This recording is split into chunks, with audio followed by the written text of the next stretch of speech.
Janis Harper. Thanks for having me at this wonderful gathering. I'll be reading from my new philosophical spiritual novel, Jonas and the Mountain, a metaphysical love story. It's about an Eastern mystic, a Western psychic, and a broken man who falls in love with them both at a holy mountain in India.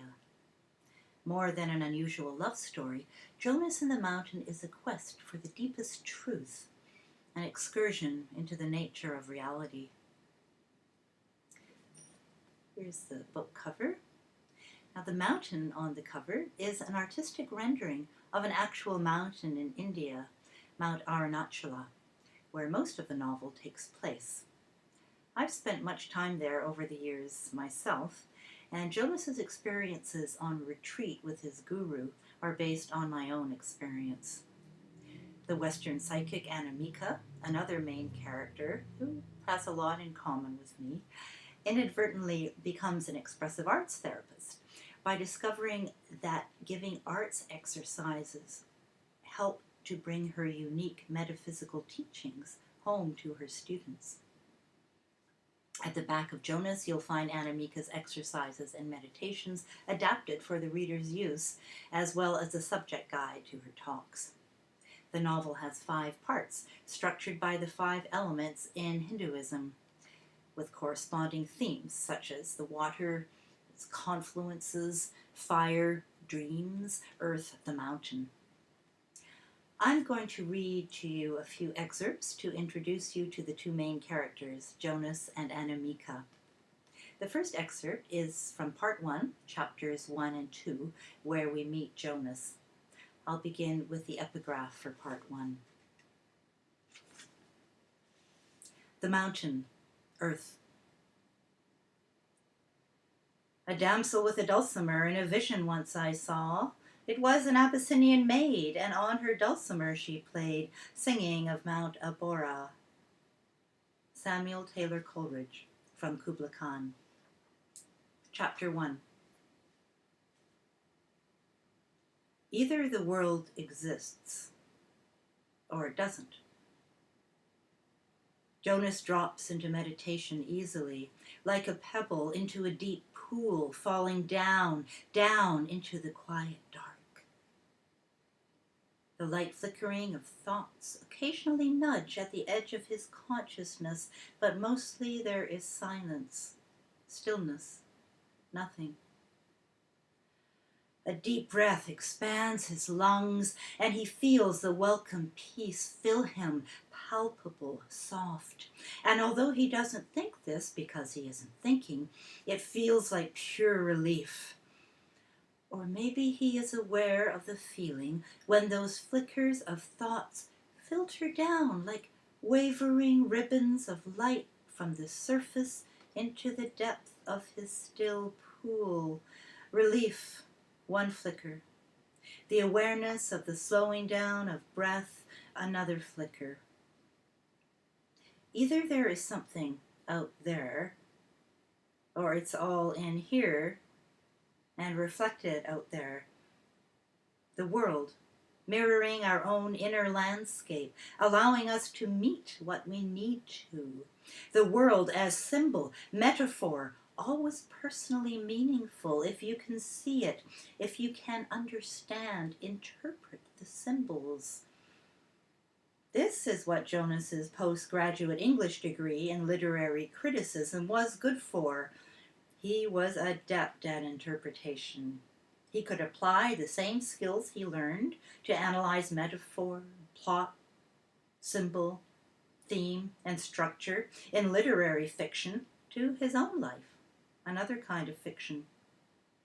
What is the overarching theme? Main conflict, important metaphors, repeating symbols.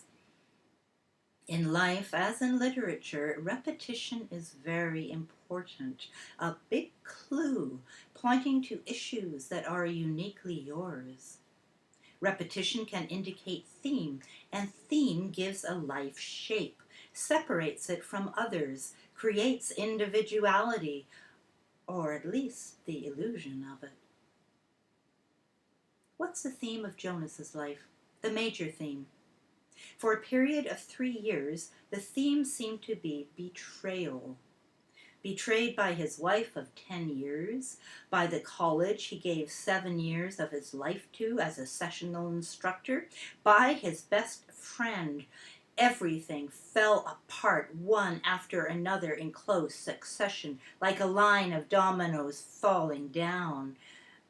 No, dominoes don't create a sturdy structure, and Jonas's life used to feel sturdy.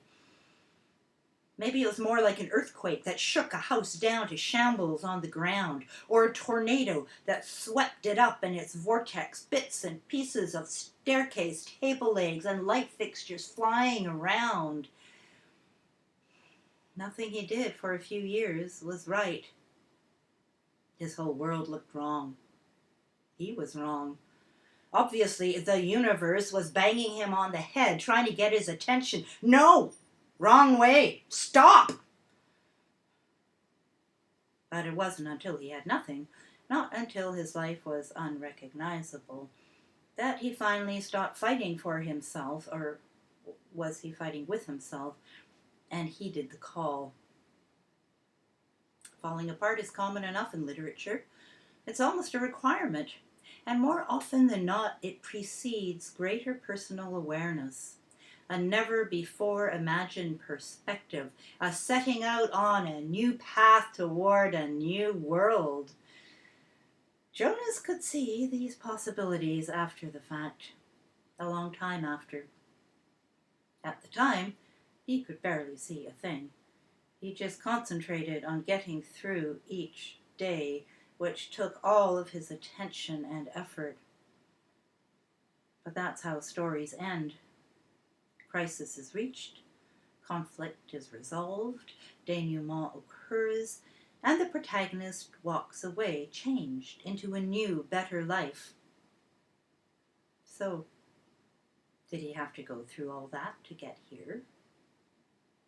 Where is here?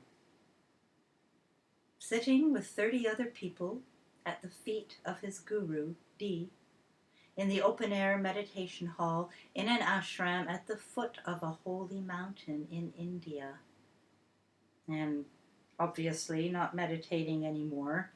His dark, still pool is now all lit up by these thoughts. Just let them go, Jonas. It's okay. Be here now. He breathes in here. He breathes out now. Jonas drops again into the deep, dark pool.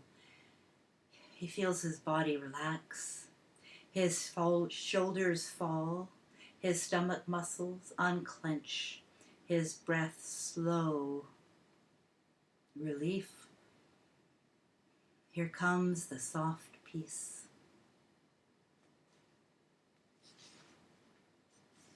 Chapter 2. 2 months before Jonas found himself in India, something unusual occurred. Sunk deeply into a familiar, stagnant pool of limiting thoughts, he came up for air and heard himself crying out, "Where do I go from here?" And an answer came. "Where are you now?" The voice seemed to come from somewhere, but he couldn't determine the location. Was it outside his body, or over there to the left, or inside of him somehow? In thin, ringing tones, he both heard and saw the words, each one turning into a balloon, disappearing in a moment and filled with that sound. The ringing echoed in his head. Where am I now? What a question. Then Jonas knew the answer. I am here. That felt right. Here. He was just here. It was enough. He wasn't anywhere ugly. He wasn't on the brink of desperation. He wasn't stuck between a rock and a hard place. He had thought he was there, but he wasn't. He was just here. Jonas felt something loosen inside. It was as if he had tightened the strings on his guitar too much, but didn't know it, and now they were loosened. They could make sounds. He could hear the voice again. Less thin this time, fuller, sweeter, a chord, maybe A or D. I am here too. Jonas knew that if he thought too much about what was happening, that he would get in the way of it. He felt an opening, the size and shape of an almond, and it started to vibrate. He knew somehow that there was a kind of backlog occurring. Something, words, sounds, images, was piling up. Jonas heard a popping sound and felt himself recede. Great galleons cross faraway oceans to bring untold treasure and delicacies to those gathered around bonfires outside the caves that are their homes. Why has this boat come in? There is little on it. Where are the provisions, the food? This one is not bringing in, but carrying away. And there are some who may choose to leave on this boat and take it to a far-off shore, undreamed of in the measured moments and pungent air in the caves.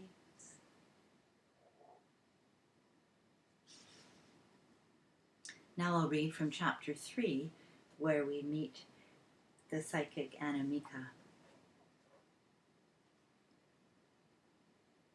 Anna was 11 years old when she started having nightmares, or night terrors, as she overheard her mother whisper in her concerned voice to Auntie Joy on the telephone. They weren't just bad dreams with scary people in them chasing her. Those were bad dreams, or maybe even nightmares. Night terrors might just be the right term. They were terrifying, but not in a movie way, not like a horror movie nightmare. Anna was so afraid of having these dreams that before she went to sleep, she put out her colored felt pens and paper and asked her mom to tell her to draw a picture the next time they came. She knew she'd need help to get her out of her scary place and back to normal.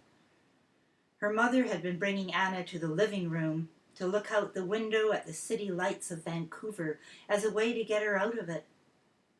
But it didn't help. The darkness, the squares and pinpoints of light from the buildings across English Bay, out the huge window, all that kept her in her scary place. Even with her mom by her side, saying gentle things to her and putting her arm around her, Anna didn't come back to her normal self. She just heard her own voice coming from far away through a long tunnel. God, oh my God, oh my God. Anna tried to describe her night terrors one day to her mother, but could only say stupid-sounding stuff like, it's like there's this one black hair, and it's at a normal distance away from me, and then suddenly it's huge right in my face. Then it's going back, and it keeps going back, and the empty place where it was is huge in my face, but it's still back, and there is no end. Anna was not in time and space. She was not in her body. Dimensions appeared and disappeared. She glimpsed infinity. And when she did, of course, it was too immense, too huge for her perceptive faculties. Waking up didn't take her out of it because it wasn't really a sleep dream state. And she was overwhelmed because she didn't know what was happening to her. And that was the most frightening part in biological terms. Anna's pineal gland was opening. In Western science, which still finds the pineal gland mysterious, it supposedly regulates sleep-wake patterns and reproductive hormones. René Descartes called the pineal gland the seat of the soul, and in many philosophies it is considered a portal to the spiritual world, a physiological third eye.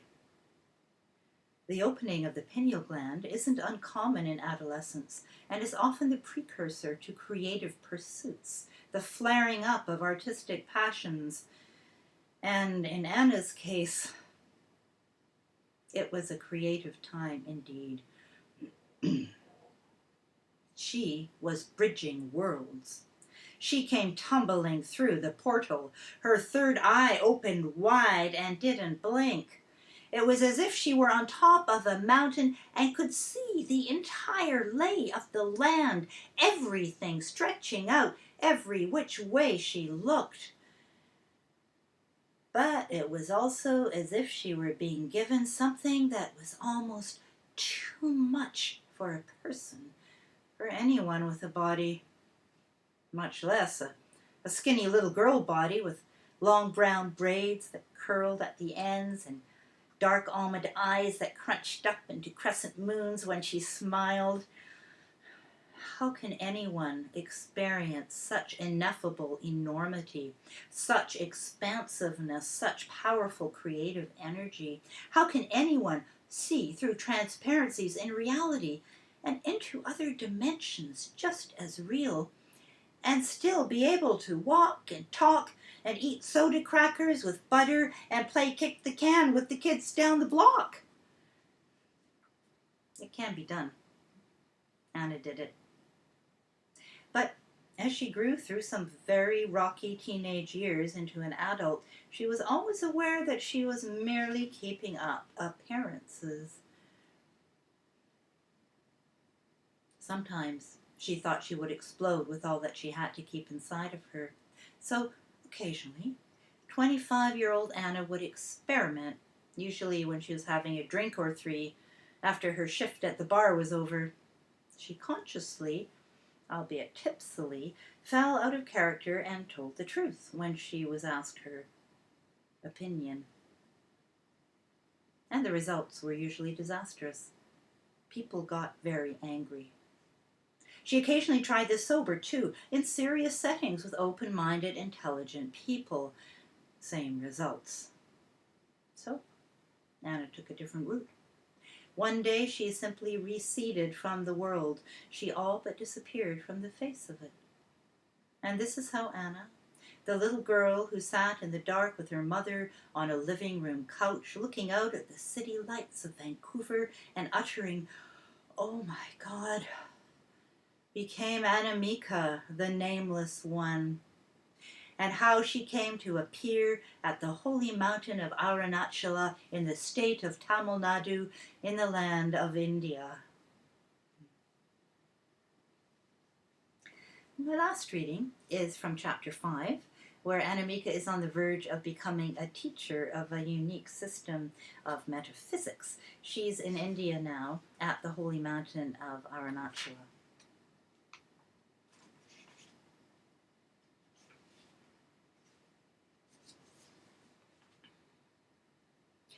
Anamika invited the German couple inside.